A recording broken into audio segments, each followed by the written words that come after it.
દાખલા નંબર 18 છે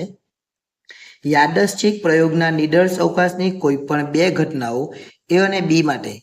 P(a') 2 P(b') અને 3P' બરાબર 0.6 બહુ ઈઝી દાખલો કહેવાય આ બધું જ 0.6 કહેવાય એટલે આવું લખવાનું P(a') બરાબર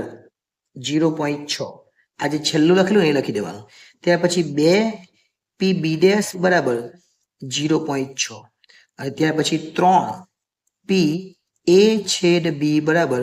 0.6 એટલે આ દરેકને આપણે 0.6 લખી દેવાનું આ તો બેઠું જ છે પણ P(b') બરાબર 0.6 ભાગ્યા 2 કરી દેવાના એટલે P(b') કેટલો આવવાનો તો આના ભાગાકાર કરે એટલે 0.3 આવે એટલે P(b') બરાબર 0.3 આવ્યો એ જ રીતના P(a/b) બરાબર a/b બરાબર 0.6 ભાગ્યા 3 કરી દેવાના એટલે a/b બરાબર 0.2 આવે એટલે 3 દાખલા થઈ ગયા હવે a-b નો અર્થ શું થાય સાંભળજો પહેલો દાખલો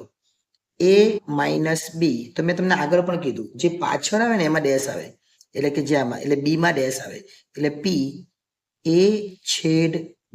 આને કહેવાય શું કહેવાય a/b અને જેમાં ડેશ નહીં આવે એમાંથી બાદ એટલે PA માંથી બાદ કરવાનો P(a/b PA કેટલું છે તો PA તો આપણી પાસે છે જ નહીં પણ PA શોધવા માટે આપણે કરવું પડે PA બરાબર 1 માઇનસ PA' એટલે 1 માઇનસ 0.6 જે આપણી પાસે છે આયરા એટલે PA બરાબર 0.4 આવે કેટલા આવે 0.4 એટલે અહીં લખવાનું 0.4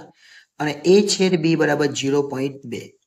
એટલે 0.4 માંથી 0.2 જાય તો આપણો પહેલો જવાબ આવે 0.2 એ જ રીતના બીજો દાખલો છે B-a જે પાછળ આવે એમાં ડેશ આવે એટલે a' કહેવાય a'/b અને a' એટલે જેમાં ડેશ નહીં હોય તેમાંથી બાદ કરવાનું એટલે PB માંથી P(a/b બાદ કરવાનો હવે PB શોધીએ આપણે તો PB બરાબર 1 માઇનસ PB' કહેવાય B' આપણી પાસે છે કેટલા 0.3 એટલે 1 માઇનસ 0.3 એટલે આપણો જવાબ આવે 0.7 આ PB તો એ PB લખી દેવાનો 0.7 અને P(a/b બરાબર 0.2 છે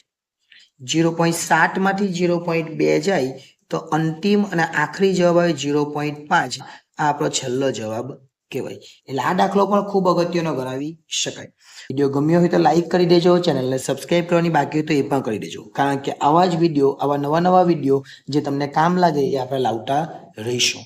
આભાર